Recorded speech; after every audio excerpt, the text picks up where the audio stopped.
Kryeministri në detyrë i Kosovës Albin Kurti dhe kreu i Lidhjes Demokratike të Kosovës Lumir Abdixhiku nuk kanë arritur një marrëveshje politike pas takimit të zhvilluar këtë të hënë, por palët kanë lënë të hapur mundësinë e vijimit të negociatave për krijimin e institucioneve të reja. Takimi mes tyre zgjati mbi 3 orë dhe u zhvillua 2 ditë para seancës konstitutive të legjislaturës së 11 të Kuvendit të Kosovës.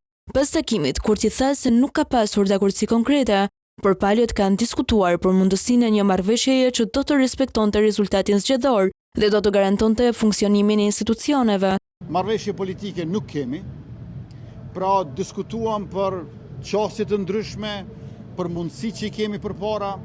Kemi nevojë për një marrëveshje politike e cila respekton rezultatin zgjedhor, nuk e zëvendëson atë, por e shndërron rezultatin zgjedhor edhe në kontribut për stabilitet institucional.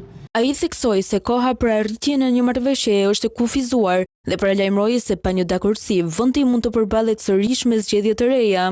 Në fokus të bisedimeve pritet të jetë edhe çështja e presidentit të ri të Kosovës. Të dy liderët thanë se nuk janë diskutuar emra konkret, por Kurti insistoi për një president konsensual, që sipas tij nuk duhet të jetë pjesë e garës së përditshme politike. Ndërsa Abdixhiku shpreh se për LDK një president konsensual është ai që siguron 80 vota në kuvend, po ashtu ai shtoi se partia e tij është e gatshme të vijojë diskutimet me synimin për të shmangur zgjedhje të reja dhe për të arritur një marrëveshje gjithëpërfshirëse. Ky është takimi i dytë pas zgjedhjeve të 7 qershorit, me vullnet të mirë, me respektim të plotë edhe të rezultatit zgjedhor, por edhe të gatishmërisë sonë si Lidhja Demokratike e Kosovës. Sipas tij, marrëveshja duhet të krijojë një balancë demokratike brenda institucioneve dhe LDK-ja duhet të ndihet e përfaqësuar. Kreu i LDK-s bëri të qartë gjithashtu se partia e tij nuk synon postin e kryetarit të kuvendit, duke cilësuar atë si një pozicion ceremonial. Ai shtoi se deri në arritjen e një marrëveshjeje nuk janë diskutuar emra konkret, por vetëm parimet dhe mënyra e funksionimit të institucioneve.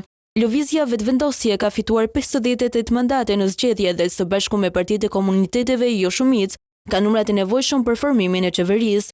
Megjithatë, për zgjedhjen e presidentit kërkohen 80 deputet të pranishëm në sallë, gjë që i bën të rëndësishëm një bashkëpunim të mundshëm me LDK-n, e cila ka 18 mandate.